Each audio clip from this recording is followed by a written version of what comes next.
What's up, y'all? Let's fucking do one.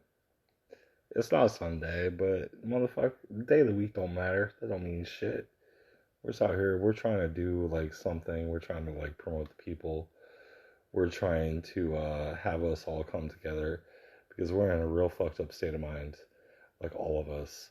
I think we've all been hurting for a minute, probably since we were children. If you're gonna be honest about it, like we all have like some pain that we've been feeling. We progressed into adulthood. We don't really know what we're doing. We might have had like some guidance. We didn't have the best guidance. Even if we had the best guidance, it doesn't fucking matter. We're all adults. We're struggling in one way or another. And we're coming here. We're going to do another Too Cold for Sunday. We're going to do it from the heart. We're going to do it from the dome. Because this is what we do. We always do it from the dome. And I try to reach out to everybody. And I try to like say the things that are on my mind when things are important. And I feel like I have something to fucking say.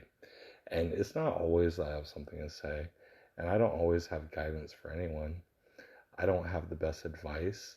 I'm not the best person. I've done a whole shit ton of things that have been fucking horrible. Like if I labeled off like my ghost memories that I want to try to forget because it's I don't know. I don't even know what you would call it. But we all have those memories. We all have those things. We have those things that make us like sit back and not feel like we're enough to say what's actually on our mind because we don't feel like we really have it in us to really lead anyone or really like speak anything that fucking matters, man. I don't know. If you don't get it, I don't get it. It's neither here nor there. I'm just happy y'all are back. We're going to do top stories again. Let's pop on to Google and let's see what the fuck we've got. It's been a minute. I know I went on a fucking year and a half hiatus on this shit. I know I used to pop these out on Sunday, Monday morning. Y'all used to get them. We would talk shit. We would have fun. We would just fucking connect. It would be a little vibe. And, you know, my bad. My bad for taking that break, but this shit is hard to do. And I'm not about to sit out here and tell you about how hard it is to do what the fuck that I do right now. No one wants to hear that. Everyone's got hard shit that they do. Let's pop it off. Google, what do you got for me? Oh shit, Google ain't got shit for me, so let's go from the dome.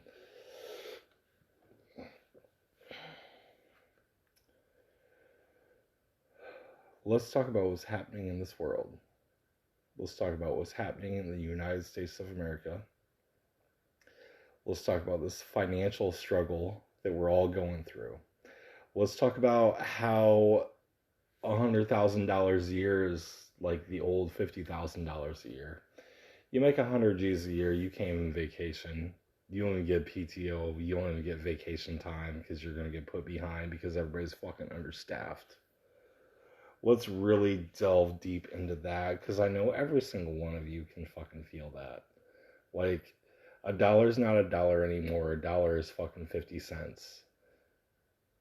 And I don't really want to put my 2 cents in on this because I know I have some listeners that have a different 2 cents on what I'm about to say. But I do recall under a different administration that I had $20,000 liquid cash. And that was only 3.5 years ago. And I do understand that I happened to go through a divorce, and some of that money had to get split up, not even through the divorce, but before we ever got divorced, which was like a year ago. And we just divvied it out. But I do know that I had 20 grand in my checking account. I never had that much money. Never in my life. Even when I was a drug dealer. Even when I was making $1,000, $2,000 a week off like 4 hours of work in the entire week. It was like a drive here, a drive there, 30 phone calls, meet me here, meet me there. Even in the good old days is I guess what the mafia members would say. Even then, I was not liquid like that. I could walk around with like $5,000 in my motherfucking pocket, but half that money wasn't mine. Half that money was going to the next shit that I had. So really, I was fucking living broke. Don't ask me how, don't ask me why. I was 20 years old, man, so I got that shit figured out. And there were probably plenty of things I could have done different to set myself up to be a little bit better. Sometimes I dabble in my mind into thinking about like how I could take that world over again. Um, so let's go down that path. How the fuck do you make money off marijuana anymore? How does like your local guy make that money? What's he charge? A fucking delivery fee? Like what's he getting like a fucking Uber dynamic pricing? Like what the fuck is he doing? Does he got to get a fucking state license in a legal state to be able to grow? And then like hope that the bugs don't get it and hope that like his competition doesn't like undercut him just so they can cut him out because that's like one less competitor. Like I don't really think that's it, but I think those things play a part in it for the marijuana game. I think you also have to know like strand names or make them up. I feel like back when I was making like scratch money, like what do we call it, Skrilla? It was like Skrilla back in the day, like backtrack 20 years. It was like how much Skrilla you got. Hey, I got 20. Hey, I got 10. Hey, I got 1. It didn't matter. If you were up on the fucking Skrilla, it didn't fucking matter because you were making money and you were feeding your family. Even if you didn't have a family, because I didn't have a family back then. And well, I don't know, but you made that scratch, you made that Skrilla. And I'm just a little Midwest kid. I'm a little white boy. I'm a little dude that all the money I made is I happened to meet about 5 of the right people that were wholesalers, and I was a retailer, and I just happened to have a lot of fucking retail outlets that would fucking listen to when I called. And we made a shit ton of money. And then a couple bad decisions, you go outside that marijuana game and you kind of get busted from it. I mean, I saw it happen. I saw it happen firsthand. I saw how it ruined a family. Didn't really ruin a family. It didn't ruin my family, but it does ruin families. My specific situation was a little bit different. Uh, what happened with my family? It's kind of deep. I'll let y'all hear it though. So this was the kind of a thing. And I don't think the other party would feel any sort of way for me talking about this. And I feel like she's done a few things and she's a pro marijuana advocate and she's basically engaged to someone who's running for the state senate, Libertarian Party, William Henry. Maybe support him because he's pro marijuana in the state of Indiana, and that's kind of like something that we all need. The story behind it, which is, I don't know. I guess it's like kind of touching a nerve for me because I'm starting to stutter. I'm starting to go a little bit slow, but I got my listeners out there. Y'all appreciate me. Probably half y'all motherfuckers that listen to me already know what I'm about to say. But let's go.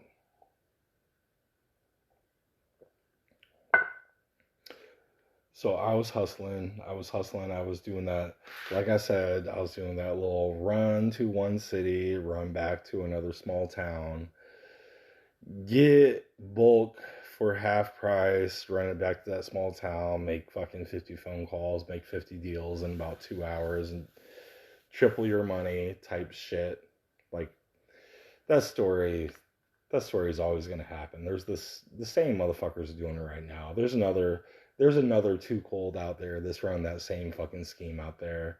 There's another John with Dreads running that same scheme. There's another, we could just name them. It's cool, but we don't got to. Like that scheme, it's changed a little bit because it used to be just run from the small town to the city, get in with the right coup, have that cash money, have that fucking person that vouches for you. You get it half off. You go, you run it retail. Da da da da da da da da da. You're popular. You talk the shit up. You got the greenest little fucking popcorn nugs. You don't sell shake. The shake's all the shit that you smoke. You never sell shake in a bag. If you do sell shake in a bag, like per ounce, you're putting like a dime of shake in there, type of thing. I did that for a couple of years. I made a fucking shit ton of money, but I didn't have any money. So I made a shit ton of money, but I don't even know what we fucking spent it on. Like, it doesn't matter. Like, but I was never broke. I always had like 5 G's in my pocket for like 2 years when I was 20, and I couldn't get a job making fucking $8 an hour. You know what I mean? It's really fucked up. And fast forward 20 years. Well, it wasn't even fast forward 20 years. I'm still in sales, everybody. I still sell shit. It's just a little bit different. Neither here nor there. But I'm really curious about like how this new age game happens. And I think about it all the time, not because I want to get back into it, but because I'm really trying to understand like how that specific role that I had in the game is reflected here in 2024. And like the state of Michigan is legal state, Ohio has been like a legal medicinal state, and I think they did recently transition to like a legal rec state. Illinois is a legal rec state. Illinois prices are fucking skyrocketed. Michigan prices, they're up and down depending on the product you're looking for. You can find deals, but since it went legal in Michigan, and Michigan was the first state that went legal, like out like within the borders of Indiana, and even with that legal shit that happened in Michigan, um, I I don't know if some of the shit they're selling is bullshit. I don't know if it's legit. I don't know if it's some of that thing where like you it looks beautiful, you sell it to someone, and then like after you smoke 2 joints, the shit doesn't work anymore. Like, I don't get any of that, right? I'm assuming that's part of it. That's what's going on in Michigan. I don't know what's going on in Ohio because I've never been over there to get anything. I don't know what's going on in Illinois. I've just heard like rumors about like the prices and how they're outrageous. Probably because Chicago is an outrageous fucking price city to live in, and most people probably in Indiana are going to Chicago to try to get it, and they're probably not going to sketch places. So there's all these factors that are going on, and like I really try to wrap my head around like how the fuck does a motherfucker in any part of Indiana, it doesn't matter if you're in Fort Wayne or South Bend or Indianapolis. Indianapolis decriminalized weed, which is cool, under like I think an ounce. So even if you get busted, like even if you get pulled over with an ounce, they're not gonna take your fucking ounce, which is cool. I wish Fort Wayne would do the same goddamn thing. Kentucky's fucking hard on it. So like Louisville, Cincinnati, Evansville, that's all bullshit. Like maybe there's some more dollars to be made like in southern Indiana, but like Indiana is long. Like even though I named off like the northern cities, the central cities, and the southern cities, there is a big gap between like LaGrange, Indiana, and Muncie, Indiana. Muncie, Indiana, they're full of fucking meth addicts, so I don't know. That's a whole different game. But between like Indianapolis and Evansville, there's a lot of cities. I don't even know Indiana like that. I've been here this whole goddamn time, and I don't even know Indiana like that. But there's something going on there. There's like some sort of way to make some motherfucking money, and I'm an ex drug dealer. I'm an ex drug dealer that like banked $2,000 a week for a couple years, man. I'm not even talking about my ramp up period. I'm not even talking about my college days where like making like $100, was cool because you got some rent money, or making some keg money or some beer money or some bitches money. Like that's not what I'm talking about. I'm talking about like I made legit money. And I don't know what that jump is from being like a starter pack. I don't know if it's like being an eighth grader, and then you got your starter pack. You're making like $80 a week or something to pay for your school lunches. Like, I'm so confused by what it is, and I would love some feedback. And I know for a fact there's not a single motherfucker that can tell me that listens to this podcast like what that feedback is, because I get my podcast statistics like the people that listen to my podcast, y'all are men, and y'all are 35 to 44. Y'all are in my age demographic. Y'all, I don't know, maybe someone's got to crack the code. Someone hit me up on Twitter. Someone sent me a text message. Someone hit me up on fucking Facebook Messenger. I don't know. But I've been trying to wrap my head around this. Like, not just tonight. Like, this isn't like a one-time thing. This isn't like, since last year I've been thinking about it. This is for like years I've been thinking about it. Like, basically since weed was legal. Like, since weed became legal in Michigan, it's all been like a taxi service type of way to make your money. Then you got to make your money on like tips type of thing. And I get how you can talk about, hey, I got this strand, hey, I got this secret shit, hey, I deliver you this, but I got something else in my trunk for a little bit more. Like, I get all those tricks, man. I get them all.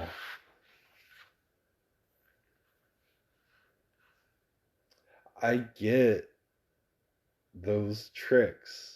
And that's what you got to do to make your money. But that shit doesn't work like legit. If you're really pushing, it's not even if you're really pushing weight, because we're not going to talk about really pushing weight, because I don't understand that. I do a little bit. I do understand a little bit about the semis that are filled with fucking pot. But not in the current day. It was like back in the day. I knew a close friend who had tons. He got his CDL. He went down to Mexico, got his CDL, made a couple runs. He had tons of fucking Mexican brick.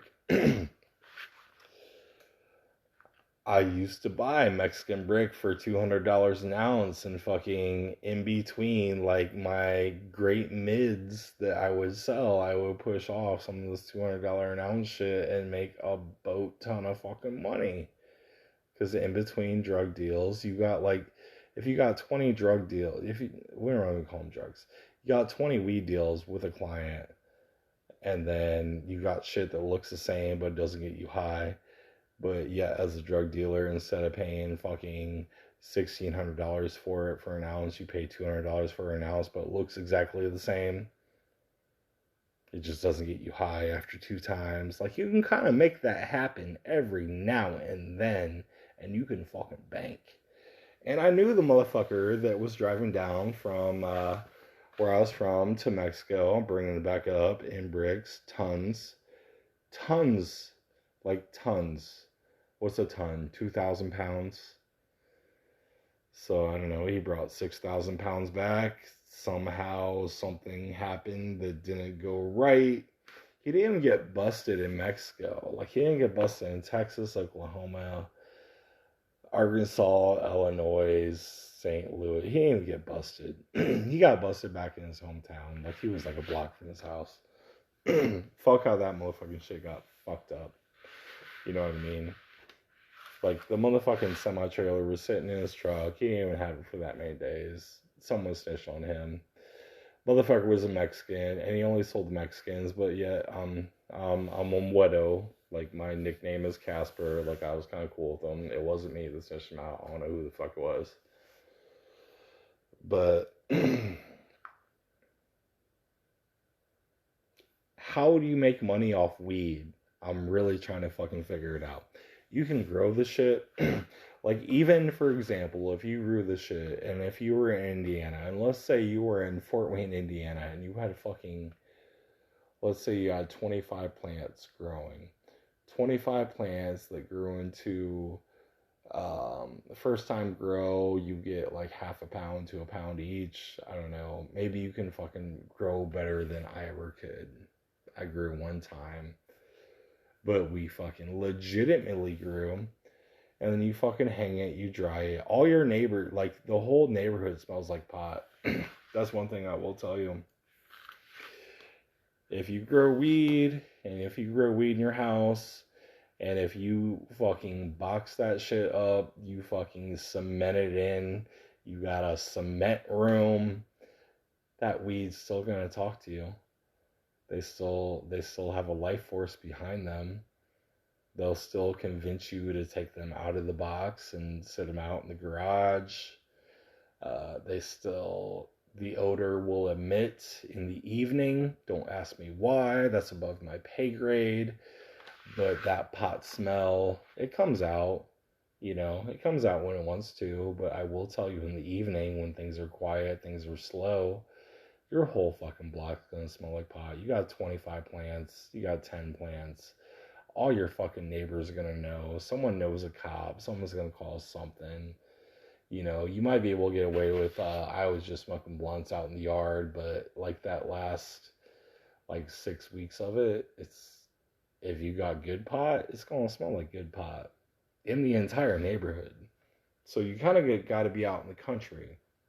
So if we're talking this shit through on how you make money off fucking marijuana in Indiana when all bordering states have legal pot. So you gotta have those plants. It's not that much money to like grow. Like you'll throw a little bit of money into it. Like you can do whatever sort of setup you want to. I don't know if you're gonna compete with like the THC levels of some of the pots coming from Michigan or Illinois or Ohio, but I'm gonna take out the Illinois and the Ohio because I've only got pot from Michigan. So I don't know what they got. But Michigan was first. So even if you're growing it, and then you gotta trim it, because you gotta spend like a little bit of time trimming it, and then you gotta hang it, and then when it hangs, like I said, like even when it's growing, they're gonna talk to you. These plants are gonna talk to you. They're gonna fucking make you take them out of the box. They're gonna make you fucking take them out in the sunlight. You probably shouldn't do it in the suburbs. You probably shouldn't do it in the city. You probably got to be out in the country where you got like a couple acres. But if you have a couple acres, like, are you really growing pot to make like, I don't know, like $5,000? Like you got 20 plants, you're probably gonna make $5,000 off them, like $5,000 cash. Or if you have a $500,000 property out in the country, are you really that concerned with making like $5,000 to like pay your bills? I don't know. Maybe you are. If I was out in the country in my current situation and I get paid well and I'm a director of a department of a $6 million a year business and revenue, like I could see that happening. Like that's a lot of money. $5,000 every like 13 weeks, every quarter, that's an extra $25,000 in cash money, Skrilla scratch. That pays a lot of bills. That pays college tuition. That pays the heat, the electric, the mortgage.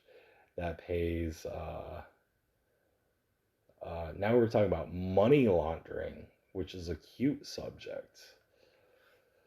Now you got to be real tight with what you do. So I don't really want to go into all that. Like I'm not prepared for all that, right? I don't know if anyone who ever even tuned this podcast was expecting any of this.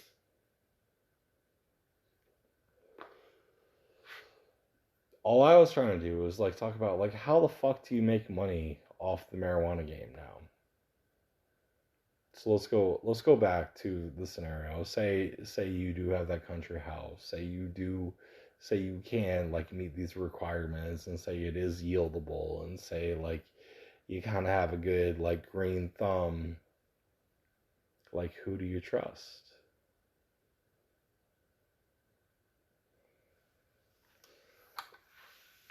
That's a funny question.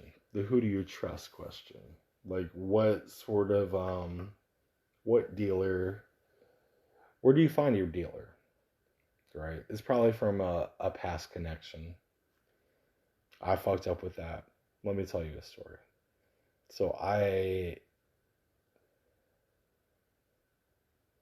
there was a time where someone that I knew happened to have some plants, and these plants had to get pushed. And the person that I knew was cool with trimming, stacking them down, putting them in baggies, sending it out, Ziploc, seal it, da da da da da. They needed a dealer that could push it real quick for a quick profit. And where do you go at that point? Do you try to sell like quarter by quarter, eighth by eighth, ounce by ounce, or you try to like pop off like 10 pounds at once and like cash in? So there's a lot of things that happen when you start growing pot in a place that's not your house. There are a lot of things. There's a lot of paranoia that goes on. There's a lot of friendly conversations with your pot plants that you have. You play a lot of music for your plants. There's a lot of serenading rituals that happen. But bottom line, you got to find someone who can just like push that, get you your cash, make you happy, move on to like phase 2 of the grow. So I was in a situation where I had a couple choices. Obviously, I had some resources because of my background. I picked a very specific type of motherfucker. A very specific type of motherfucker that happened to be connected in the community to do this sort of task. And I trusted this person, and as a lot of you will know, my house got robbed. Not even like the thing that pisses me the fuck off, right? Because you can rob my house, you can steal my fucking plants, like whatever, that's fine. But why are you gonna steal? Why are you gonna break all my windows? You gotta break one window to get in to unlock the door, right? I get it. You're gonna bleed all over. You're gonna leave your DNA everywhere. You're a fucking amateur. You're a fucking bitch. I know who you are. I'll call your name out on here, but you're probably already in prison. You're not who I'm thinking about. But that's not the point. But if you're about to get like $25,000 worth of fucking pot plants, they're ready to fucking be like seeded and dried and hung and cut. Why are you stealing like a used Kindle from my children?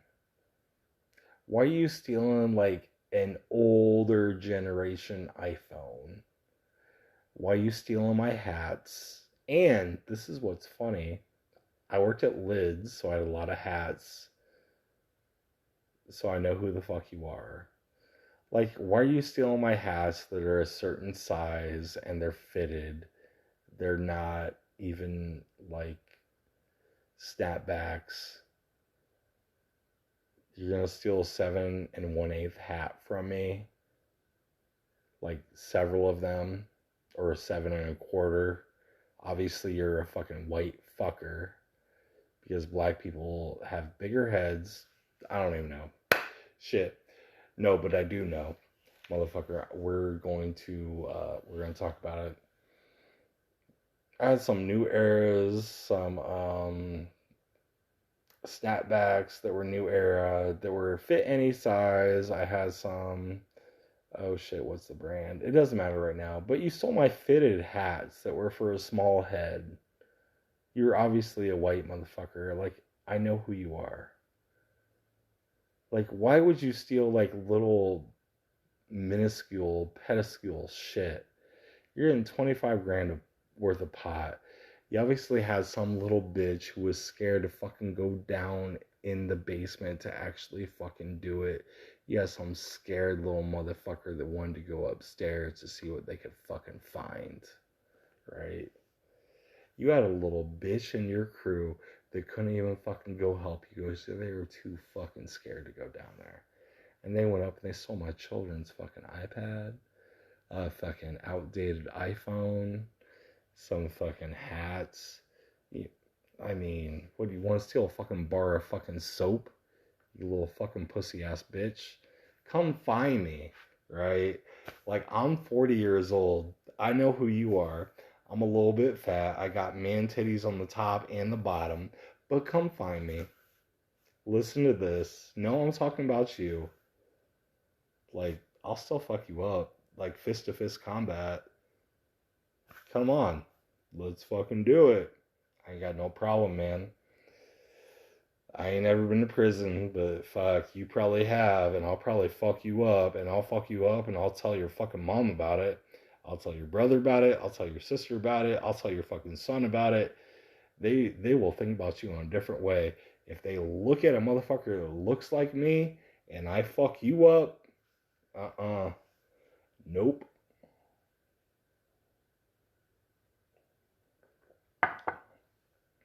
So I like going off those tangents, which is fun. But how the fuck does a motherfucker make money off marijuana in this current situation in 2024, living in Fort Wayne, Indiana? I still have not answered that.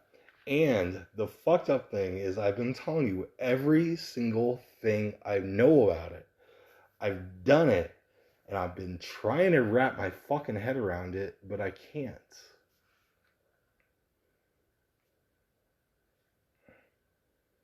Even if you grow it, right? Even if you grow it, you throw a $1,500 grow house in your fucking bedroom, or your fucking basement, or your fucking garage. You like invest some money into it, you get it growing legit. You have a good yield that comes from it. You got to get a plug that can go out there and go get it for you. Like, this is what's fucked up. Like, you start breaking down the numbers. I've tried. There's no money in it. These others, and this is what's even more fucked up. It's not about an Indiana thing. You go to Michigan, right? And you do the same shit in Michigan, the same routine. You don't got to worry about it being illegal, so you don't got to worry about it in your car. You don't got to worry about getting arrested for doing any of this shit. There's no money to be made there either. Like, the money, right? So, Indiana, you're fucked. Like, I hope we can all agree on that. If someone can fucking tell me a different way in Indiana, that's cute. I will listen to it. I will take that into effect. But let's take all of this conversation. Let's put it in Michigan. Let's put it in a legal state. Let's put it in a state where you can get a grow license. Like in Michigan, I think you can grow like 6 plants for personal use, or whatever number of plants for commercial use to go sell to a dispensary. But let's talk about the dispensary facts. These dispensaries, they still have to get it from somebody, because the dispensaries don't necessarily have a grow license to be able to grow their own pot. And even if they did, you still have to have fucking 100 kinds of pot there, and you're not allowed to grow 100 different types of pot to have in your fucking dispensary there. So you're still buying from motherfuckers who, in this scenario, are growing in their basement, their garage, who invested in it, who are selling it to you. Even the mega grows that are like 1,000-yard fucking facility that's like $1 billion facility. You can't get all your pot from the same person because it's the same pot. It's not going to get everybody high, right? So you got to have all these little multitudes of growers who are coming to you, who are able to sell you pot, who we're going to pretend have a license, they're able to do that, and then you have a dispensary, and then you're pushing it out to the public. Right? And then your salespeople have to be like in tune with like what's going on from a financial perspective to make you profitable because you're selling the right pot, not just because you're in the same routine and the same sales pitch. We can go into that more later.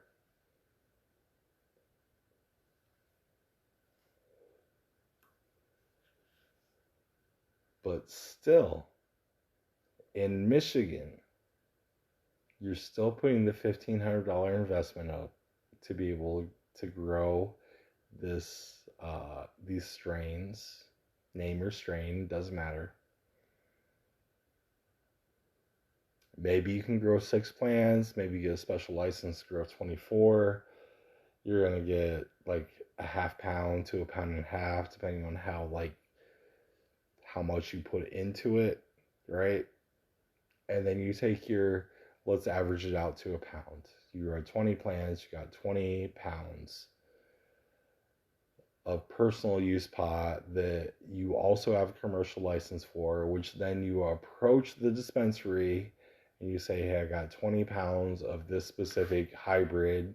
You give it a fucking name, and then you try to wholesale it out to the fucking retailer. And the retailer has got so much power over you because you have 100,000 motherfuckers that are doing the same goddamn thing you are. Michigan's got, I don't know, 4 or 5 million people there. It's a legal state. You can grow 6 plants. Every single person can grow 6 plants per household. Like, it's fucking inundated, right? And everyone thinks they know how to grow pot. Everyone thinks they do. It's like a handshake sort of society. I'm sure it's a handshake sort of society that's going on up there. You're lucky enough to take your fucking 20 pounds, sell it at a 10-pound price at $50 an ounce wholesale. I don't even know what those numbers are.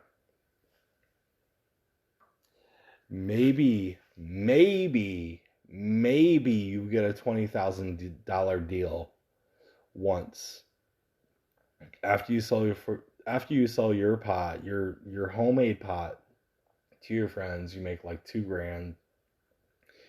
If you fucking hit the lottery like it's the fucking casino, you got a $20,000 deal with the dispensary. And then that pot's just gonna sit there forever. Why? Because you don't got that name. You don't got the Snoop Dogg pot.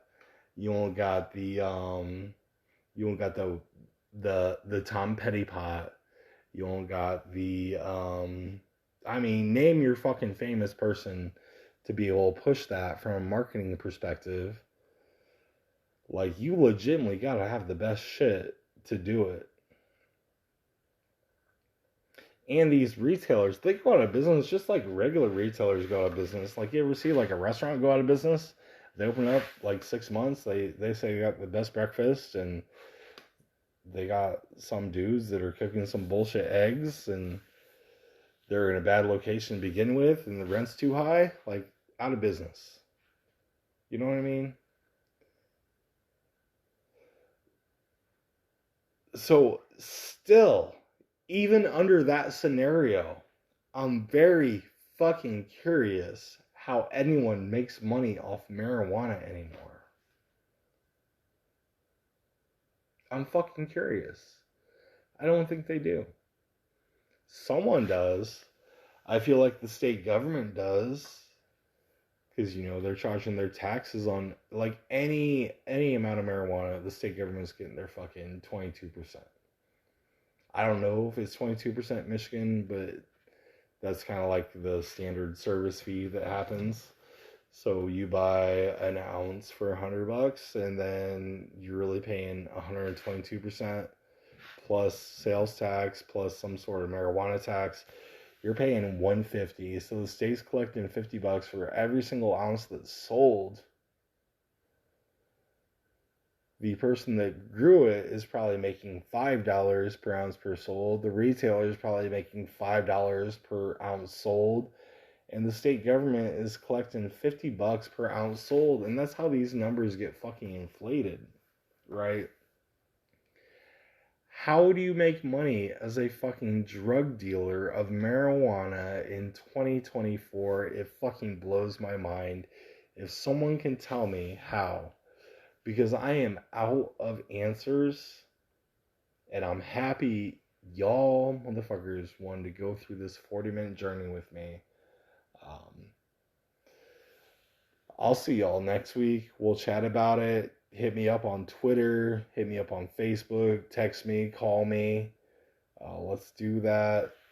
We can continue this, but either way, it doesn't matter how we go about it. I appreciate y'all. Let's keep going in. Share with your friends. Tell your friends to fucking listen. This ain't no bullshit. We go on in the real topics, and it's too motherfucking cold for Sunday.